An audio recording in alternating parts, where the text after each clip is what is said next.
ፕሪሳይዝ የሆኑ ጥቃቶች አንዳንዴ የነራሻ ኢንተለጀንስ አቅም ምናምን እንደሆነም የሚጠቁሙ አይነት ነገሮች ናቸውና ትራምፕ ግን ከተቀስካቸው አገራቶች ውስጥ የአሜሪካ ጠላት ማለት ነው አሜሪካን ትልቅ ማድረግ የሚል ሚሽን እንዲ አሜሪካን ትልቅ ማድረግ የሚል ሚሽን ይዞ መጣ ማለት ነው እስራኤል የፓን አረብ ሙቭመንትን ካውንተር ማድረግ የምትችለው በፐርሺያኖች ናቸው የመንስ ማለት ነው ሁቲ ምንድነው ኦኬ ዩኤኢ ማን ነው ስታገኝ ግን እሱ ላይ ደሴም ሶ ኦኬ ሁለቱ እንትን እንድትል ጂኦፖለቲክሱ ላይ እንድትመጡ አሁን ሐማስ ሱኒ ነው ግን የኢራን አክሰስ ውስጥ ያለ ጂኦፖለቲካሊ እንድትመጡ ፈልጋለሁ ጂኦፖለቲክስ በጣም ማተር ያደርጋል የኢራን ግን ፒውር ቲዮሎጂካል ነው the only way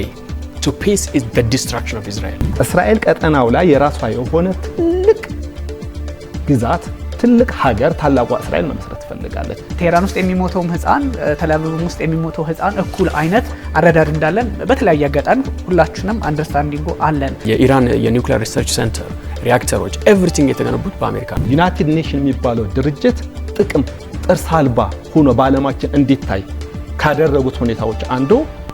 ዩናይትድ ኔሽን አሜሪካና እስራኤል በሚያደርጋቸው እንቅስቃሴዎች በሙሉ ምንም ማድረግ አለመቻሉ ያው ኢሚዲየትሊ ዘግታለች